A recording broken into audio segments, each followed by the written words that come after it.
CI Nagaraju custody అంశంపై సుప్రీంకోర్టును ఆశ్రయించింది SIT. Saikrishna lockup death కేసులో సిఐ నాగరాజు కస్టడీపై ఏపీ హైకోర్టు ఇచ్చిన ఆదేశాల్ని సుప్రీంకోర్టులో సవాలు చేశారు సిట్ అధికారులు. ఒక్కరోజు మాత్రమే కృష్ణలంకలో మిగిలిన 7 రోజులు రాజమండ్రి సెంట్రల్ జైల్లో విచారణకు హైకోర్టు అనుమతి ఇచ్చింది.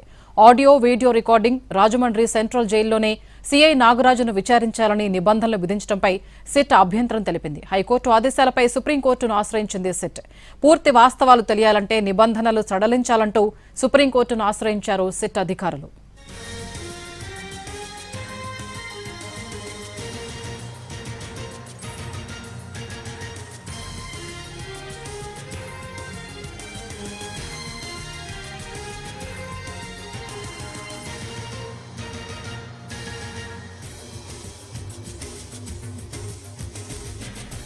సిఐ నాగరాజు కస్టడీ అంశంపై సుప్రీంకోర్టును ఆశ్రయించింది సిట్. సాయికృష్ణ లాకప్ డెత్ కేసులో సిఐ నాగరాజు కస్టడీపై ఏపీ హైకోర్టు ఇచ్చిన ఆదేశాల్ని సుప్రీంకోర్టులో సవాలు చేశారు సిట్ అధికారులు. పూర్తి అప్డేట్స్ మా ప్రతినిధి శ్రీకాంత్ అందిస్తారు. శ్రీకాంత్,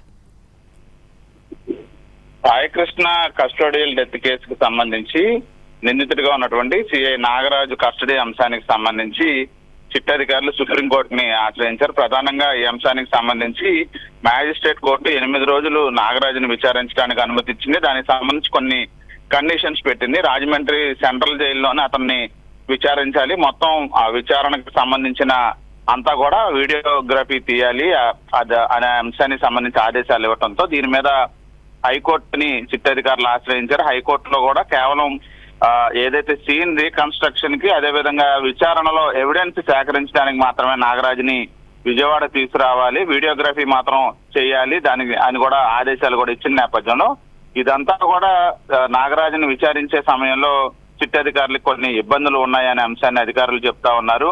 ఎందుకంటే మొత్తం కృష్ణలంక పోలీస్ స్టేషన్ పరిధిలోనే ఘటనంతా జరిగింది.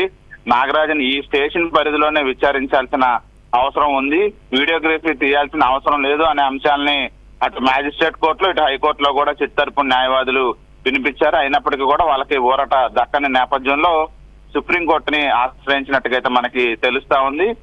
ఈ మేరకు ఇవాళ నుంచి నాగరాజుని విచారించడానికి హైకోర్టు అనుమతి ఇచ్చిన నేపథ్యంలో ఇవాళ రాజమండ్రి సెంట్రల్ జైలుకు కూడా సిట్ అధికారులు వెళ్ళలేదు.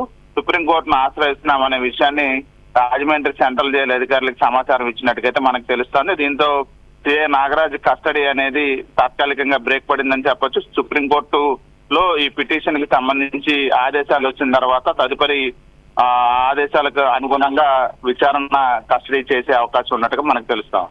Right, thank you Srikanth.